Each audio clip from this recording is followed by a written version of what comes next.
అందరికీ నమస్తే అండి. Arunish at the rate of YouTube channel స్వాగతం. నేను మీ కే వరప్రసాదను. మేము నిన్న సాయంత్రం బయలుదేరి బీదర్ నుంచి షిరిడి చేరుకున్నామండి. షిరిడిలో షిరిడి సాయిబాబా సంస్థానం వారి భక్త నివాస్లో రూమ్ అనేది తీసుకొని అక్కడ భోజనం చేసిన తర్వాత దర్శనానికైనా బయలుదేరామండి. ఇప్పుడు మీరు చూస్తున్నది ఈ భక్త నివాస్ అండి. ఇది భక్త నివాసు బయట నుంచి లోపలికి వెళ్ళే మార్గం ఇది మేము భక్త నివాస్ లోపలికి చేరుకున్న తర్వాత అక్కడ ఉచిత భోజనం అనేది పెడతారండి.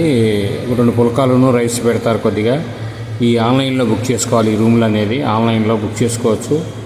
అలాగే ఇప్పుడు మీరు చూస్తున్నది ఈ భోజనశాల అన్నమాట. ఈ సాయిబాబా జీవిత చరిత్ర అనేది సాయిలీలామృతం పారాయణ చేస్తున్నాం కదండి. ఈ వారం అనుకోకుండా బాబావారి దయ వల్ల షిరిడి నుంచి మీకు లైవ్ అనేది ఇక్కడ మేము ఉండే దగ్గరలో రూమ్లో కానీ బయట ప్రదేశంలో కానీ కూర్చొని మీకు లైవ్ అనేది చేస్తామండి. సాయిలీలామృతం ఈ వీడియో మీరు పూర్తిగా చూడడం ధన్యవాదాలు. ఈ మరిన్ని వీడియోలు చేయడం కోసం లైక్ చేయండి, షేర్ చేయండి, తప్పకుండా సబ్స్క్రైబ్ చేసుకోండి. అందరికీ బాబావారి ఆశీస్సులు కావాలని మనస్ఫూర్తిగా కోరుకుంటూ థ్యాంక్ యూ.